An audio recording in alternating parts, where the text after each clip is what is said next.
apa sekian persen itu buat apa buat pulaan apa buat restock barangnya, sekian persen buat diri sendiri, sekian persen buat usaha yang lain gitu ada. Rumus untuk mutar balik modal gitu Ada.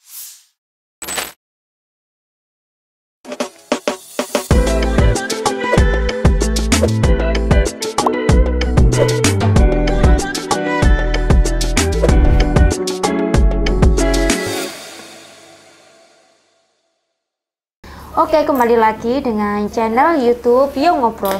Nah, kali ini aku kedatangan tamu spesial.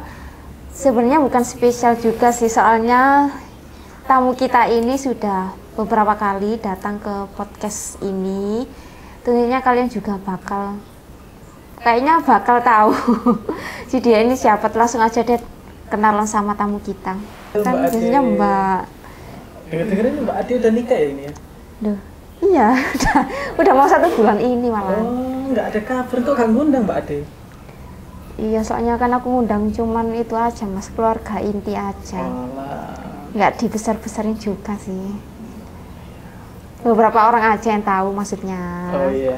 Gitu. Kenapa? Mau itu, mau Enggak, kasih kalau Mbak ampau. Ade nikah kan nanti aku bisa bawa sesuatu gitu buat hadiahnya Mbak Ade sama siapa pasangannya? Ya itulah. Malu nanti, jangan nanti anaknya lihat. Hadiahnya sekarang juga nggak apa-apa kok mas. Ya nanti pas di belakang aja ya hadiahnya ya. Oh iya nggak apa-apa. Oh iya. Kok malah mas aku nikah ya? Oh iya. Ini mas Rizky ya. Kita kemarin kan udah gak lama ya kayaknya kita ngobrolnya itu. Ya, aku di sini berapa kali udah? Lupa aku. Udah tak undang beberapa kali, lebih dari 3 kayaknya. Ya kayaknya sih 4 kali aku masuk di podcastnya Mbak Ade ini. Iya, nah ini kemarin kan kita bahasnya tentang usahanya Mas Rizky. Untuk kelontong itu kan ya. Masih itu mas, jalannya apa sih, bisnisnya masih berjalan sampai sekarang. Alhamdulillah untuk toko kelontongnya ini masih tetap berjalan seperti biasa. Sudah lumayan ada perkembangan sedikit lah, tapi ya toko kelontong nggak bisa langsung perkembangan luas. Ya masih buka lah ya. Masih buka. Iya. Ini ngomongin soal usaha nih mas ya. Mas Rizky kan ada toko kelontong. Nah barangkali nih, momen dekat ini kan ada momen bulan puasa. Pertengahan ya kalau nggak salah sekitar tanggal 22-an lah. Iya segitu. Nah itu Mas Rizky ada ide nggak untuk menambah usaha agar pemasukannya juga bertambah juga selain toko kelontong? Kalau untuk bulan puasa ini aku ada ide buat jual kayak takjil gitu. Jadi jadi kan di rumah kan aku buka toko kelontong.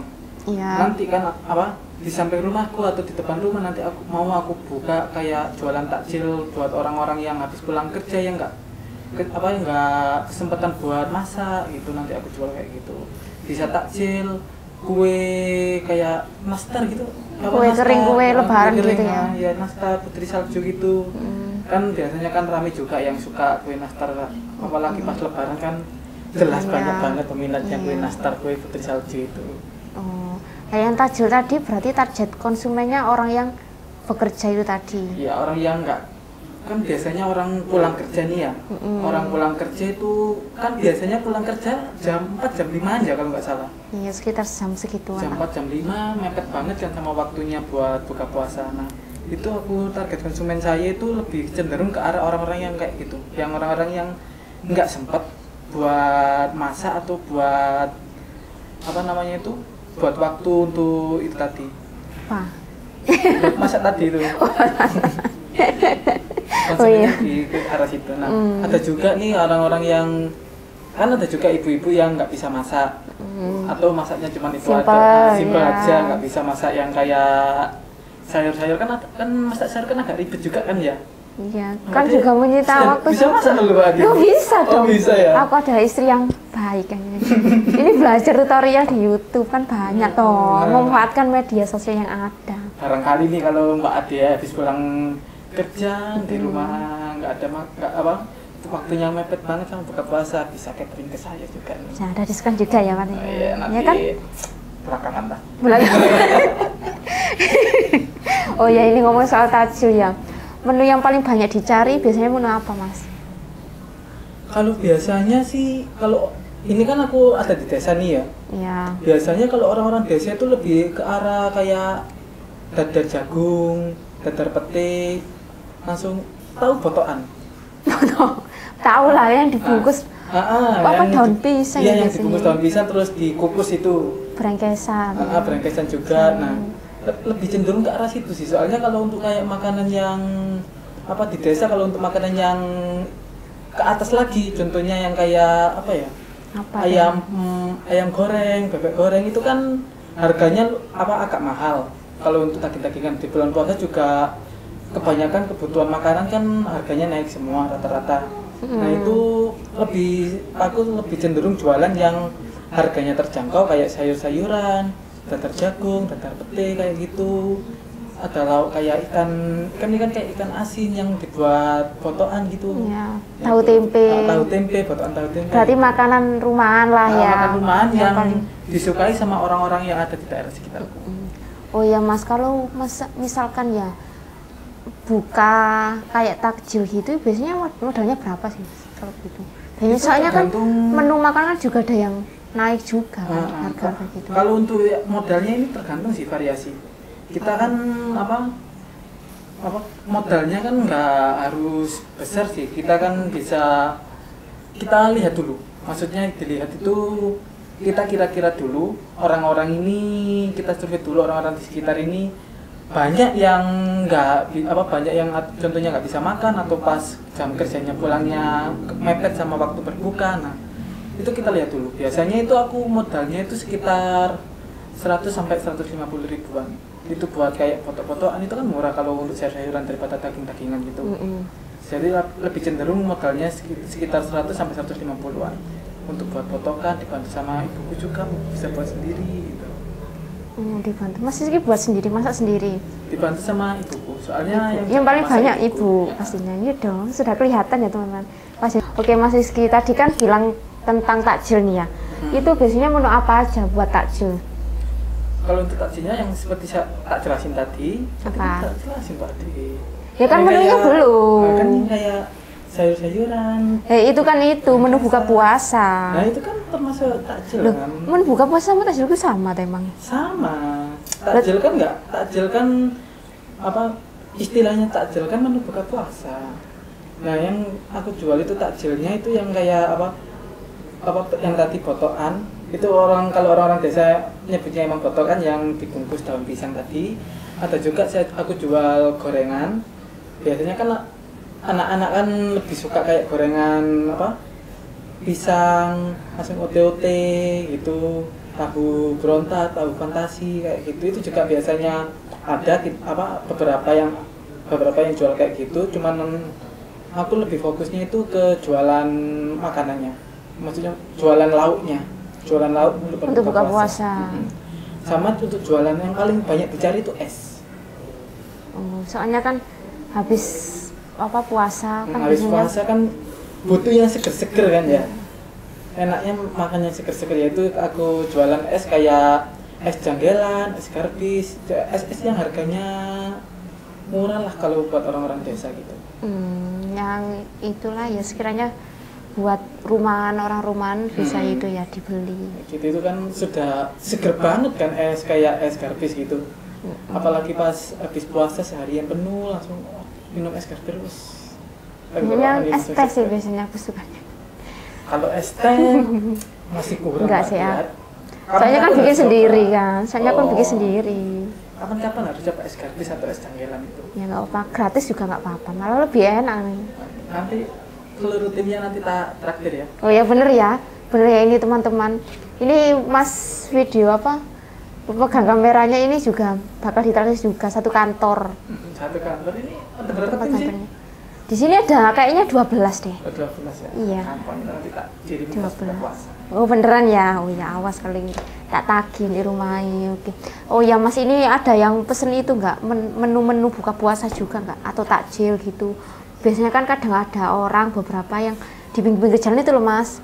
Yang bagi-bagi takjil. Itu kan biasanya ada yang pesen. Nah itu ada melayani pemesanan seperti itu juga enggak? Aku juga melayani. Nah, ada juga apa? Aku kan juga buka apa? Pas buka toko kelontong, itu kan aku juga buka kayak apa namanya itu toko apa makanan gitu. Snack ta? Enggak apa? Bukan. Warung makanan. Oh, warung makanan. Yang kayak warung-warung biasa di desa itu. Nah, itu juga aku melayani apa namanya itu catering ya istilahnya ya. Catering. Cateringan gitu. Banyak apa?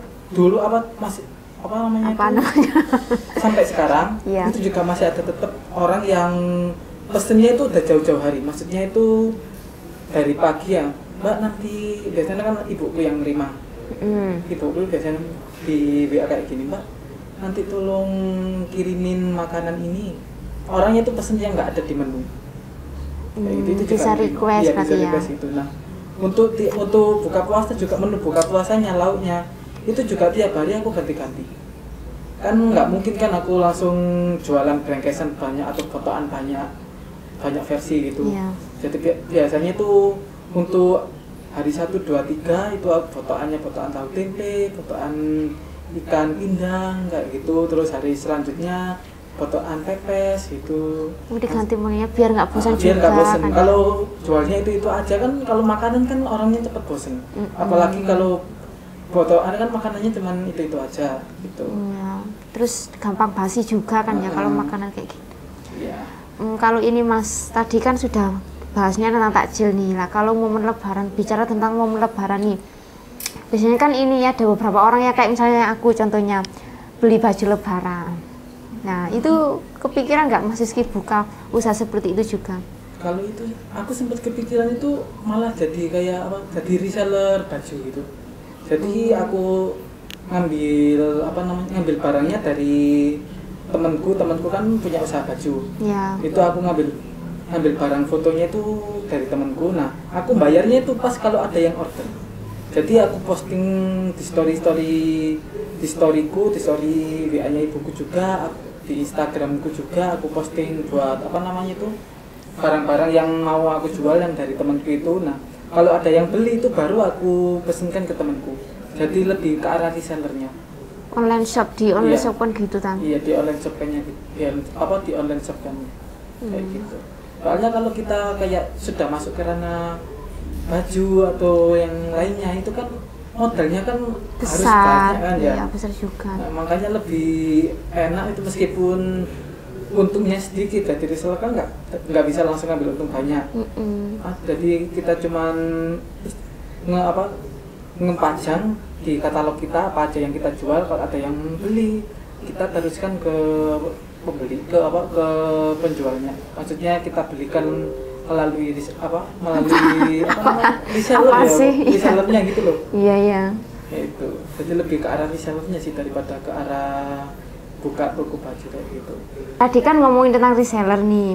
Nah biasanya kalau reseller apalagi baju nih ya, kan kalau reseller kita kan nggak tahu produk aslinya langsung. Biasanya kan berupa gambar, berupa foto aja kan. Nah biasanya itu Mas Rizky biar mengetahui itu bener-bener bagus kualitasnya itu kayak gimana supaya kan konsumen juga nggak kecewa juga kan.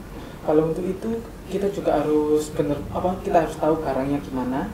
Iya. Jadi kalau kan ini kebetulan ya yang dijual ini kan barangnya temanku. Aku udah tahu barangnya gimana. Nah kalau untuk yang reseller toko online, ini dilihat dari rating sih harusnya. Biasanya kan kalau testimoni ya? Testimoni kan habis ada orang beli, kan biasanya ngasih rating juga testimoninya, terus di bawah ada review testimoninya, barangnya gimana, pas dipakai bentuknya gimana kayak gitu. Itu kita harus seleksi juga sih.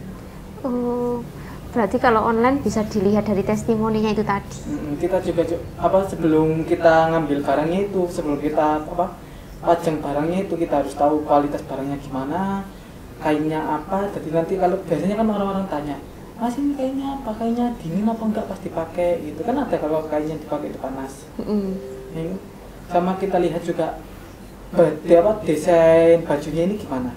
Kan kalau untuk ibu-ibu atau bapak kan beda. Kalau ibu-ibu kan agak ribet kan ya. Kalau baju Kalau buat cewek iya. Kalau buat cewek kan agak ribet kan ya. Kalau bajunya nggak cocok dikit aja langsung nesu, langsung cemberut kayak gitu. Jadi kita lihat dulu targetnya kita itu apa. Kalau berarti ditentukan targetnya dulu. Kita tentukan target yang mau kita pasarkan itu targetnya siapa. Habis itu kita lihat kalau apa tentang usianya berapa, kan ada juga ibu-ibu muda sama ibu-ibu tua gitu, atau anak-anak muda kayak gitu ya. Kan target apa kan bajunya kan beda, baju yang dipakainya. Biasanya kalau lebaran kan bajunya kan harus apa cantik, harus anggun gaunnya kayak gitu. Nah itu kita harus seleksi dulu. Habis itu kita harus cari apa namanya itu istilahnya tadi suppliernya, supplier atau istilahnya toko yang mau kita reseller. Habis itu kita tanya dulu ke orangnya, Mas, atau ini kan temanku sendiri ya, mumpung kebetulan temanku sendiri, Mas, baju ini pengen tak jual lagi, tapi aku minta foto-fotonya semua kayak gitu. Karena biasanya kalau kayak gitu nanti kita dikasih harga lebih murah kalau kita ordernya langsung banyak gitu loh. Oh iya, soalnya kan semakin banyak juga semakin murah juga banyak kalau ordernya banyak nanti kita dapat harga lebih murah dari padangan, makanya disebut reseller. Tapi kebetulan ini temanku, jadi aku emang benar-benar dikasih langsung, meskipun aku nggak langsung pesen banyak, itu aku dikasih harga murah. Ya kekuatan orang dalam. Ya kan harga teman. Gitu. Harga teman tuh sebenarnya harus mahal juga loh, Mas. Kan kita ngebantu. Kita kan juga support membantu ngejualin barangnya itu jadi reseller. Nah, kalau untuk yang baju bapak itu lebih simpel.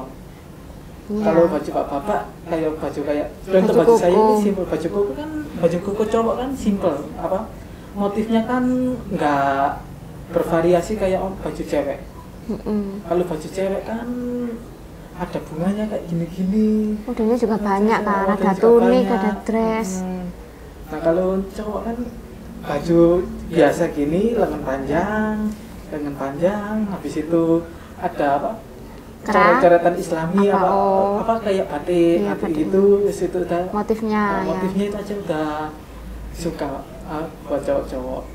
Gitu ya. Berarti Mas Rizky juga suka seperti itu. Ya, bajunya. Kalau soalnya kan bajunya gini Mas Rizky, simple juga kan. Aku nggak mandang ke fashion sih soalnya. Apa? Aku juga buta fashion sih. Aku kan nggak pernah masuk ranahnya gitu, Pak. Jadi aku aku pesen ke temanku tadi itu lihat minta info tuh barang yang sering laku, yang sering disukai kan ada. Oh, lihat testimoninya itu tadi. Barang yang sering laku itu barang apa aja, barang yang sering dibeli barang apa aja itu. Nah aku mintain, terus aku pajang di story WA, story Instagram itu. Kalau itu Mas, ngomongin soal itu tadi kan ada beberapa usaha Mas Rizky yang sudah banyak nih ya, yang rencana bulan puasa ini juga mau buka takjil itu tadi. Sempet itu nggak bingung ngatur modalnya, nggak muterin uangnya buat usaha kedepannya lagi, buat stok lagi gitu. Soalnya kan ada beberapa usaha ini juga kan pastinya uangnya juga beda-beda. Kalau untuk itu, kalau muter uangnya sih aku nerima kayak laba gitu ya. Laba yang tak dapat itu cuma sedikit, soalnya labanya itu aku puter lagi ke bisnis yang lain. Kayak contohnya laba dari toko kelontong kan jadi satu laba yang lumayan lah ya. Saya kan sudah lama toko kelontong. Itu aku puter, aku buat restock lagi barang-barang yang ada di toko kelontongnya tadi. Habis itu sisanya kalau barang-barang di tokonya udah ada, sisanya aku lempar ke kayak takjil, kayak kayak warung makanan kayak gitu. Jadi aku menuhin dulu semua stok yang ada di tokonya. Kalau untuk laba bersih yang tak dapat sendiri itu cuma sedikit. Soalnya lebih pengen ngembangin usaha lain, usaha yang lain dulu. Ada rumusnya kalau nggak salah itu, aku lupa rumusnya. Rumus apa? Rumus buat bagi laba sama rumus buat diri sendiri. Bagi laba buat penghasilan. Penghasilan enggak, maksudnya bagi laba buat usaha yang lain, sama laba yang dipakai untuk diri sendiri. Itu ada rumusnya, cuman aku agak lupa. Aku dulu nerapin rumus kayak gitu. Jadi nggak sekarang? Sampai sekarang, cuman aku agak lupa sih, soalnya datanya itu ada di rumah, aku tulis di buku. Wah, kecewa kan ini mumpung kayak itu ya. Mungkin loh, Kalau diundang lagi lah tak bawain sekalian. Ya, rumus apa ini? Rumus? Ya ada kok. Kalau nggak apa sekian persen itu buat apa buat pulaan apa buat restock barangnya, sekian persen buat diri sendiri, sekian persen buat usaha yang lain gitu ada. Rumus untuk mutar balik modal gitu Ada itu cuma aku agak lupa. Oh, ya nanti dibahas lagi kan di video selanjutnya kita. Mas Rizky, ini kan mau bulan suci Ramadan ya. Bulan depan kan sudah Idul Fitri kan. Ini ada rencana mudik nggak Mas Rizky? Kalau rencana mudik sih ada sih, mudiknya tetap ke desa sendiri. Kan keluarga semua ada di desa, kayak ibu, ayah, terus kakek, nenek itu tetap satu desa semua. Kan orang-orang desa kan kayak gitu semua. Kalau nikah kan pek tonggo gitu. Mas Rizky juga rencana gitu nih? Enggak kan? Ya jangan dong. Enggak. Saya nanti cari yang jauh. Ya amin. Semoga ketemu sama jodohnya ya. Biar bisa mudiknya itu biar bisa agak jauh dikit lah. Terima kasih atas waktunya. Ya.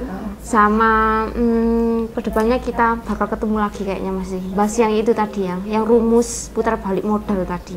Oh iya. Sama. Aku pengen tahu. Katanya deket sama Kak Alan ya? Kak Alan. Loh, Kak Alan itu adik saya. Oh, adiknya. Iya, ini masih mau ngobrol lagi kayaknya masih. Oh ya, nanti aja. Nanti aja. Oh iya wis, kita bicara kan bakal ketemu lagi juga kita. Kan punya janji kan juga sama saya. Oh, iya, bakal terus iya jelasin rumus itu tadi. Oke, teman-teman. Buat kalian yang belum subscribe channel YouTube ini, jangan lupa like, comment, and subscribe supaya kalian tidak ketinggalan video-video selanjutnya. Sampai jumpa.